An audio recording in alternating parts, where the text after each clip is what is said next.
Olá, tudo bem com vocês? Vamos começar a nossa live como combinado, tá bom? Hoje a gente vai conversar um pouquinho sobre a cinesiologia da musculação, de alguns exercícios de musculação, tá? Me apresentar para vocês, para aqueles que não me conhecem. Meu nome é Demetrius Brandão, sou doutor em saúde pública, mestre em saúde coletiva, especialista em base nutricional da atividade física e pós-graduação aperfeiçoamento para atividades físicas em academias, e me formei na Federal de Pernambuco, tá? Vocês quiserem me seguir no Instagram, professor Demetrius Brandão, tá?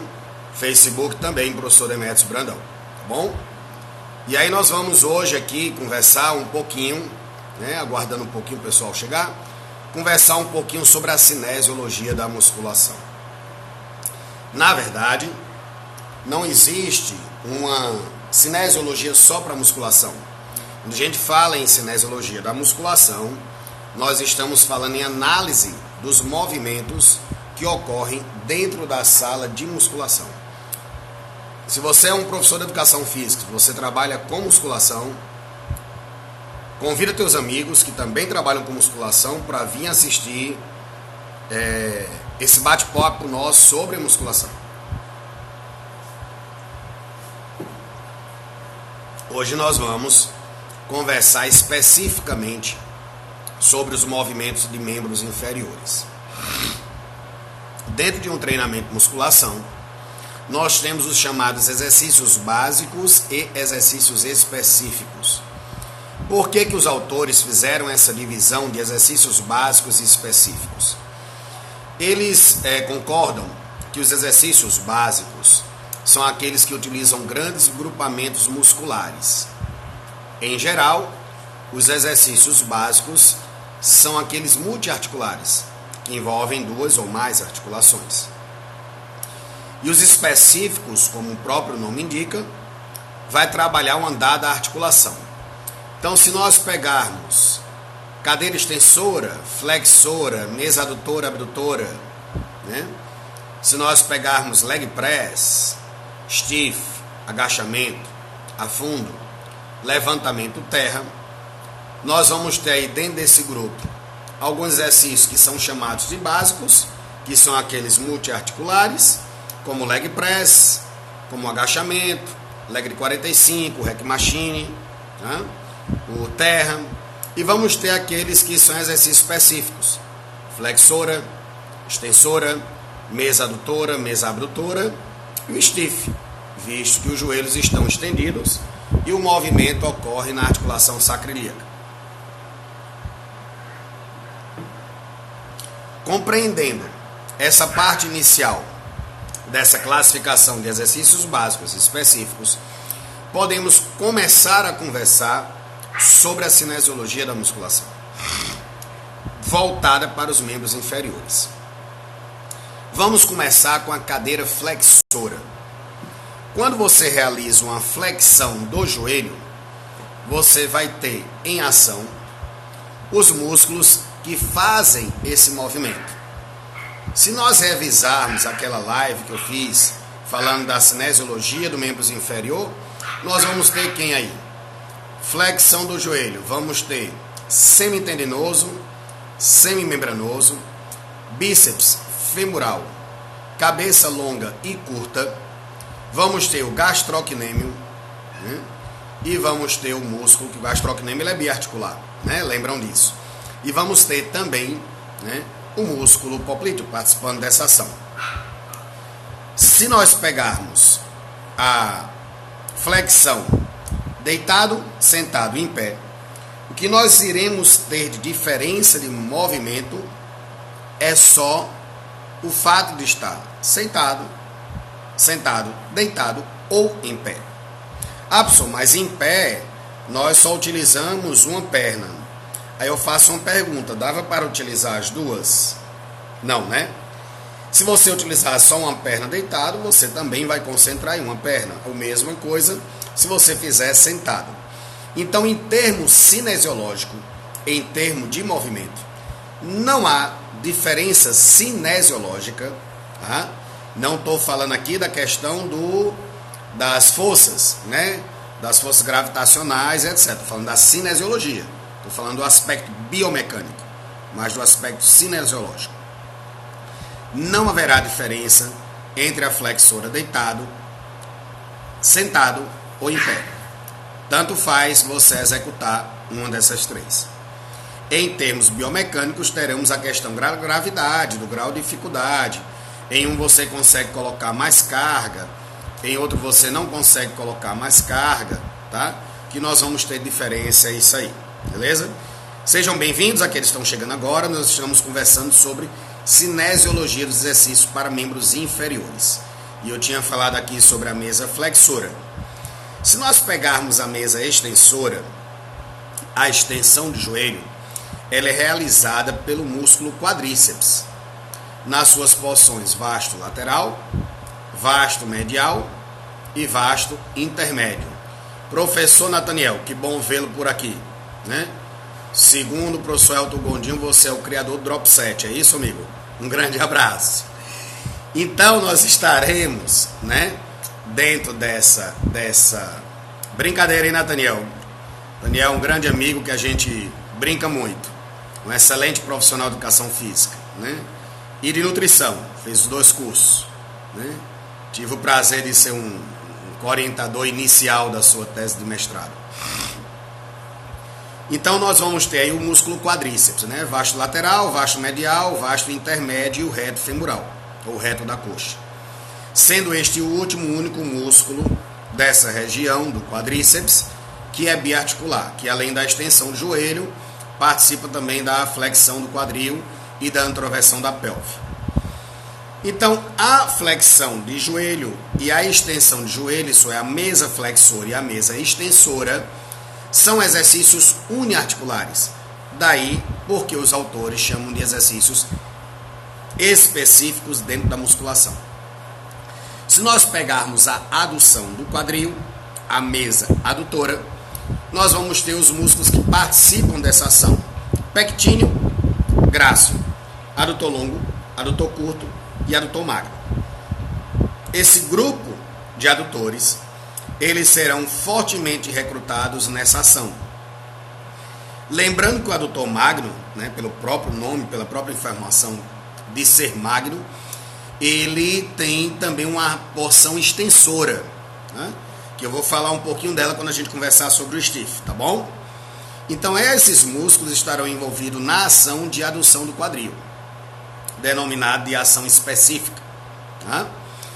Como eu disse, a literatura diz que os exercícios específicos promovem mais definição muscular, né? Porque eles não conseguem pegar grandes grupos, e os básicos promovem maior hipertrofia. Esse é um grande consenso da literatura, porém, se nós formos pensar em termos eletromiográficos, em termos de recrutamento e etc., né, aí entra outras histórias, mas eu estou falando da cinesiologia pura, da análise do movimento, da análise qualitativa de movimento, beleza? Se nós pegarmos a mesa abdutora, que ação nós teremos? A abdução de quadril. A abdução de quadril é realizada pelas 3 porções do glúteo: glúteo máximo, glúteo médio e glúteo mínimo. Esses 3 glúteos participam dessa ação. Junto com ele nós teremos o TFL, o tensor da face lata, e o sartório. Eles também participam da abdução, tá? E o ilio-psoas, psoas ilíaco. Naquela junção eles fazem uma pequena participação com musculatura acessória dessa ação, tá? A musculatura rotadora profunda, piramidal, piriforme, quadrado da coxa, obturador interno e externo, eles não participam de completo por essa ação. Obrigado, Ocelo. Obrigado. Estamos aqui conversando um pouquinho, tá, sobre a cinesiologia. Seja bem-vindo, você e os outros colegas que já estão aí assistindo. Então, se nós pensarmos em termos de movimento, esses são os grupamentos que estarão mais presentes. Para identificar aquele que é mais recrutado, seria necessário um estímulo de eletromiografia, de preferência profunda. Só de superfície não permite isso. Há uma estratégia realizada pelos professores de musculação de promover a flexão do tronco à frente para que o fêmur gire dentro do acetábulo, e com esse giro do acetábulo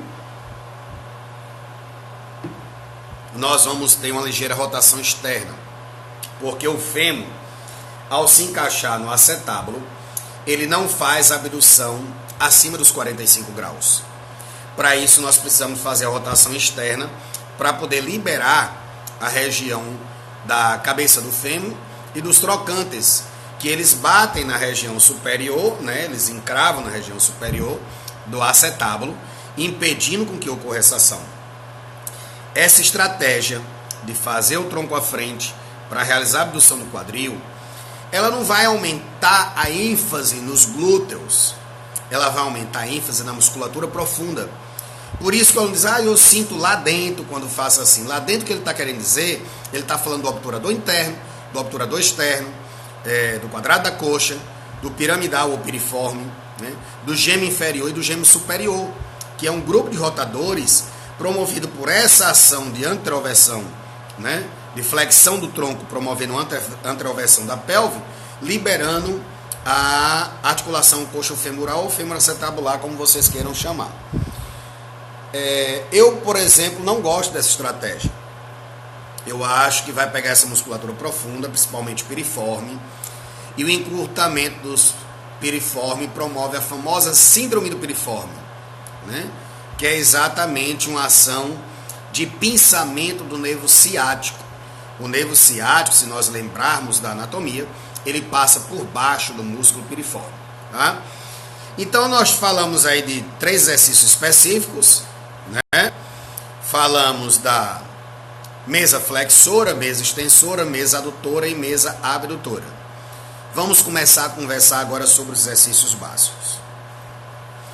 Primeiro deles, o leg press. Leg press horizontal, leg press 45, leg press 90. Vai ser a mesma diferença da flexora deitado, flexora sentado e flexora em pé. O que nós teremos diferente é o grau de angulação em que a articulação está se movimentando, tá?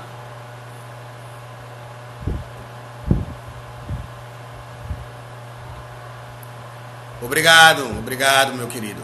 Né? Lembrança aí das aulas, aluno da época de escola também. Um grande abraço. Então, quando nós falamos do leg press, né, nós vamos ter esse diferencial de angulação, como nós temos flexora sentada, deitada em pé. Porque em termos cinesiológicos, aí entenda novamente, eu estou falando de cinesiologia. Não estou falando do aspecto biomecânico, eu não estou falando de centro gravitacional, eu não estou falando de relação com a gravidade, com a relação de força, né, com grau de dificuldade do exercício. Eu estou falando de análise qualitativa de movimento. Tá? Então, quando nós realizamos essa ação do leg press, nós vamos ter extensão de joelho e extensão de quadril. Na extensão de joelho, nós teremos o quadríceps, que já estava lá dentro da cadeira extensora. E na extensão de quadril nós teremos o glúteo máximo, semi-semi, que é o semitelinoso semembranoso, e o bíceps femoral cabeça longa. A cabeça curta do bíceps femoral, ela não participa dessa ação, porque ela não é biarticular. Tá? E teremos aí um pouquinho da ação do adutor magno. Tá?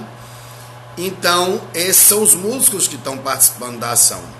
Para saber quem será mais recrutado, né, nós precisaríamos fazer uma análise eletromiográfica do movimento. Tá bom? Se nós formos pegar o agachamento, cinesiologicamente, o movimento será o mesmo. Extensão de joelho, extensão de quadril. Então, os grupos musculares em ação serão os mesmos. Quadríceps, semi-semi, bíceps femoral cabeça longa, glúteo máximo e um pouquinho de adutor magno com gastrocnemo, que é um músculo biarticular, tá? Só que ele vai agir ali de forma estabilizadora. devido à posição que seu pé fica nessas placas ou no chão. E aí, esse movimento do leg press, comparando agora com aqueles que nós falamos, cadeira flexora, cadeira extensora, cadeira adutora e abdutora, o leg press é um exercício de cadeia fechada. Vocês lembram do conceito que eu falei de cadeia aberta e cadeia fechada? Quando as extremidades estão em contato com a plataforma ou com o próprio solo. Enquanto que adutora, abdutora, flexora e extensora são exercícios de cadeia aberta, porque as extremidades estão livres. Então, quando um profissional de medicina, de fisioterapia, encaminhar para você um paciente para fortalecimento muscular, né, e ele solicitar a cadeia aberta e fechada, agora você já sabe o que fazer, tá bom? O agachamento, ele vai ter a mesma ação. Aí vai entrar aquela diferença. Eu estou contra a gravidade, a carga está sobre o eixo longitudinal, né, geralmente apoiado na coluna cervical, que não deve ser aí, ele deve ser apoiado no trapézio. Isto é, quanto mais você aproxima a mão, mais ocorre uma contração do trapézio devido à retração da escápula com uma pequena elevação, o que vai promover com que tua articulação acolchoe, amorteça aquele ferro que estaria na cervical. Eu não indico, embora muita gente faça, né, o agachamento colocando os braços abertos aqui. Talvez isso não permita com que nós tenhamos a contração do trapézio. Lucas está fazendo aqui uma pergunta, né? Realizando o movimento apenas dos exercícios extensores, agachamento e leg press, eu consigo ter hipertrofia? Lucas, a hipertrofia ela não está só relacionada aos exercícios que nós realizamos, mas principalmente ao aspecto nutricional, que é a alimentação pré, pós-treino e durante o restante do dia, fazendo um equilíbrio calórico positivo, isto é, consumindo mais do que você necessita, tá? E de preferência com aqueles carboidratos complexos, né, que vão te fornecer energia de uma forma que os fisiculturistas chamam de forma limpa, né? O bom carboidrato de bom valor biológico, né? E o repouso, esses dois pontos, eles são, na verdade, muito mais importantes que o exercício. O que você come antes e depois do treino e o quanto que você descansa depois do treino serão fatores preponderantes, dentre outros, para que promova a hipertrofia, tá? Aqueles que estão chegando agora, sejam bem-vindos. Estamos conversando aqui sobre cinesiologia aplicada aos exercícios membros inferiores em musculação. Então, como eu estava falando, que nós teremos no agachamento esse diferencial. E aí, devido à ação da barra no eixo gravitacional longitudinal, nós teremos nesse momento, tá, uma ação dos músculos estabilizadores, abdômen e lombar, quadrado lombar, né, eretores da coluna, multifídios, toda a musculatura que estabiliza essa articulação na posição ortostática. Por isso que é importante o fortalecimento dessa musculatura abdominal, musculatura lombar, antes que nós realizemos exercício de agachamento. Eu não gosto de prescrever agachamento com sobrecarga na coluna vertebral, antes que o indivíduo tenha uma boa abdômen, que hoje leva o nome de core, né, um nome novo para a estrutura, porque o core, na verdade, ele fala da musculatura estabilizadora interna, né, não só da musculatura externa, e uma boa coluna vertebral para sustentar essa sobrecarga. Exatamente, Branco. O que vai fazer resultado é a alimentação, mais treino e mais repouso. Então, pegando essa ação biarticular, nós vamos para o afundo, né? O afundo, a passada, né? Dependendo da região. O pessoal em Pernambuco chama passada de afundo, né? O pessoal aqui no Ceará chama o afundo de passada, né? Seja ele estático, seja ele em movimento, se nós fizermos uma análise cinesiológica qualitativa, nós teremos extensão de quadril e extensão de joelho. Só que um dos maiores erros que nós encontramos nesse exercício são os indivíduos não colocarem a ação na perna que está localizada anteriormente, à frente do corpo. Ela é a base. Muitos localizam na perna posterior e terminam sentindo bastante o músculo quadríceps. Por quê? Quando o músculo está em hiperextensão, se o indivíduo tiver encurtamento de flexores, um deles o reto femoral, quando você descer, quando você fizer a ação excêntrica de movimento, essa região será bastante alongada. E esse alongamento, muitas vezes, é o fator principal da causa de dor nessa região anterior. Como você projeta o peso para trás, você muda o seu centro de gravidade, né, a sua localização em relação ao solo, né, no eixo transversal, termina fazendo com que você sinta a perna posterior. Então, a partir de hoje, quando for fazer o afundo, a passada, procura localizar, procura concentrar a atuação na perna que está anteriormente, tá? Projetando o peso, a ação, fazendo isso de forma bem consciente, tá bom? O stiff. O stiff é um exercício em que a articulação femoacetabular ela está fixa. As extremidades, que são os pés, estão localizados no chão, na plataforma. Então é exercício de cadeia fechada, mesmo sendo de forma uniarticular. Geralmente feito com uma barra, então tenho novamente uma cadeia fechada para a região de membro superior.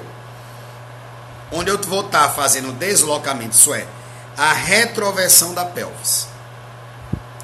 Na ação de retroversão da pelvis, semitendinoso, semimembranoso e bíceps cabeça longa, que tem a sua origem na tuberosidade esquiática, vão estar entrando em ação. Junto com ele o glúteo máximo. O glúteo máximo também é um retroversor da pelvis. E o adutor magno, que tem uma região extensora localizada posteriormente, devido à sua localização, ele vai agir de duas formas. A primeira é estabilizadora da ação de adução de quadril, para que o indivíduo mantenha os joelhos estendidos, né, e realize esse movimento. Esse é um dos motivos pelos quais muitos alunos sentem a região adutora. Na verdade, não são os outros adutores que estão em ação, é o adutor magno. Se você pegar uma peça anatômica de membro inferior, seja ela sintética, seja ela uma peça humana, você vai observar que o adutor magno está localizado por baixo do semitendinoso e do semimembranoso, que é a região extensora do adutor magno. Então, ao fazer um stiff, toda essa musculatura estará em ação, porque ela é uma musculatura retroversora da pelvis. Tranquilo até agora? Então vamos para frente. Falei da cadeira adutora, cadeira abdutora, mesa flexora, mesa extensora, leg press, agachamento e o stiff. Vamos falar agora do levantamento terra, né? Muito utilizado também no levantamento olímpico. Se nós observarmos a ação cinesiológica só do membro inferior, sem falar da flexão do tronco, nós teremos a mesma ação cinesiológica do agachamento, que é a extensão do joelho e a extensão do quadril. O diferencial é quando eu seguro uma barra à frente e, ao me agachar, as anilhas localizadas lateralmente nessa barra, elas irão tocar ao solo. E aí eu estarei retornando. Esse movimento é um movimento muito utilizado nos exercícios do CrossFit, pessoal que pratica CrossFit. Também chamado de exercício básico.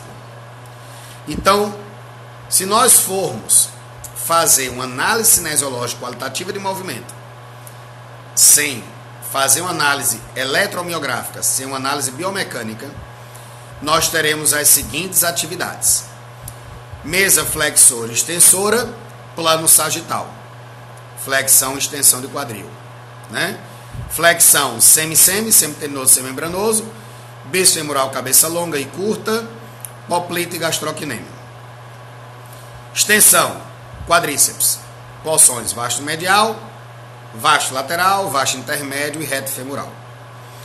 Se nós formos para a cadeira adutora e abdutora, nós vamos ter o plano frontal. Né? Lembrando que todos esses 4 exercícios são de cadeia aberta. Dentro desse plano frontal, na adução eu vou ter o adutor magno, longo, curto, pectíneo e grácil, que são as musculaturas adutoras do nosso corpo. E na abdução eu vou ter o glúteo máximo, médio e mínimo, TFL, sartório e iliopissoas, participando dessa ação. Ao fazer a análise do movimento dos leg press, leg 45, leg 90, né, nós teremos aí uma cadeia fechada de movimento. Todos esses exercícios são feitos no plano sagital, visto que a ação é uma ação de extensão de joelho e de extensão de quadril. Então, a cadeia fechada de movimento é um movimento de extensão de joelho e extensão de quadril, é realizado no plano sagital. E estará em ação aqueles músculos que participaram da extensão de joelho, na mesa extensora, e os que participaram da flexão de joelho, né? Que são semitendinoso, semembranoso, bíceps femoral, cabeça longa. O curta, como eu falei, não age nessa ação. Né? E o glúteo máximo, que não participou da flexão de joelho, porque são os músculos que fazem a extensão de quadril, junto com uma pequena ação do adutor magno. Né? Por isso que alguns alunos sentem um pouquinho o adutor magno. Se nós pegarmos o agachamento, nós vamos ter também a extensão de joelho e a extensão de quadril, que é o mesmo movimento do leg press. O diferencial é que eu estou com tração gravitacional, com uma barra na minha região das costas, em cima do trapézio, fazendo uma sobrecarga sobre o eixo longitudinal.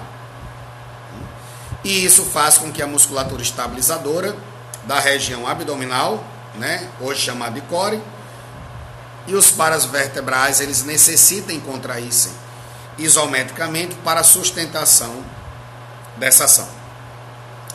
Quando nós vamos para o stiff, nós vamos ter a retroversão de pelvis. O exercício é feito em cadeia fechada. A retroversão da pelvis, ela é realizada no plano sagital, com a direção posterior. Então, nessa ação, nós teremos glúteo máximo, semitendinoso, semimembranoso, e o bíceps femoral, cabeça longa. Cabeça curta não participa, devido a ser uma ação da articulação sacroiliaca, da pelve. Tá? E o gastrocnêmio, ele faz uma ação apenas estabilizadora. O adutor magno, novamente, terá a sua porção extensora sendo recrutada.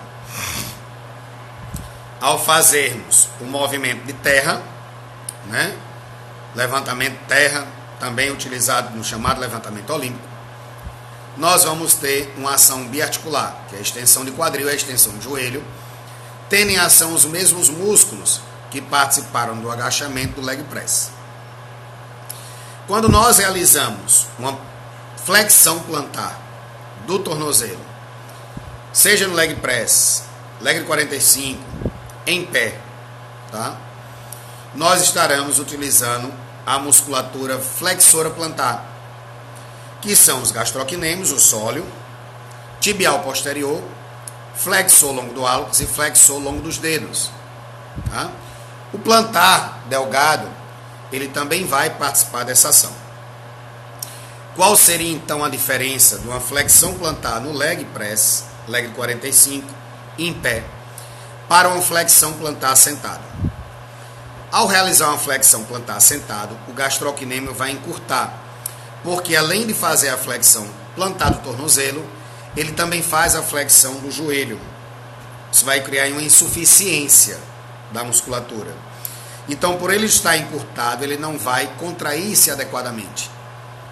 Então, haverá uma ênfase maior no músculo sóleo, quando comparado com o gastrocnêmio, na realização da flexão plantar sentado e uma flexão plantar tornozelo em pé ou no leg press. Beleza? Turma, para a gente fechar, né, eu combinei que nossas lives seriam pequenas, né, coisa de 30 minutos no máximo. Para nós fecharmos, né, queria saber se há alguma dúvida sobre os exercícios de cinesiologia de membro inferior. Né? Se há alguma pergunta de vocês. Aproveito o ensejo, hoje eu postei no YouTube.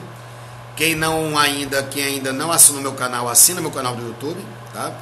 Hoje eu postei um vídeo de um curso que eu ministrei no Congresso Nacional de Musculação, no CONA, do ano de 2015. Tá? É um mini curso de 30 minutos, um vídeo de 30 minutos, falando da cinesiologia dos exercícios para os músculos costas. Tá? Então dá um pulo lá, assiste, assina meu canal, dá um like se você gostar, tá bom? Bom, já que ninguém se manifestou, nós vamos finalizar a nossa live aqui. Estará disposta para vocês 24 horas. E aqueles que quiserem assistir várias vezes, vai lá no meu YouTube, assina meu canal, tá? Lucas está dizendo que está tudo certo, obrigado pelos conhecimentos. Eu que agradeço, Lucas, sua participação, tá? O Douglas está aqui falando das incidências ativa e passiva. Foi exatamente isso, né, Douglas, que eu falei da questão do gastrocnêmio, né? Da flexão plantar tornozelo sentada quando comparada à flexão plantar do tornozelo em pé, tá? Vamos ficando por aqui, agradeço a vocês a presença, convido os amigos para ir lá no meu canal do YouTube, né? Assina lá o canal para você ficar sempre antenado. Estou pensando em deixar fixo a quinta-feira para nossas lives, tirando aquelas que forem quinta-feiras de feriado ou que nós tenhamos algum problema, tá bom? Grande abraço para vocês, vamos encerrando por aqui, fiquem com Deus.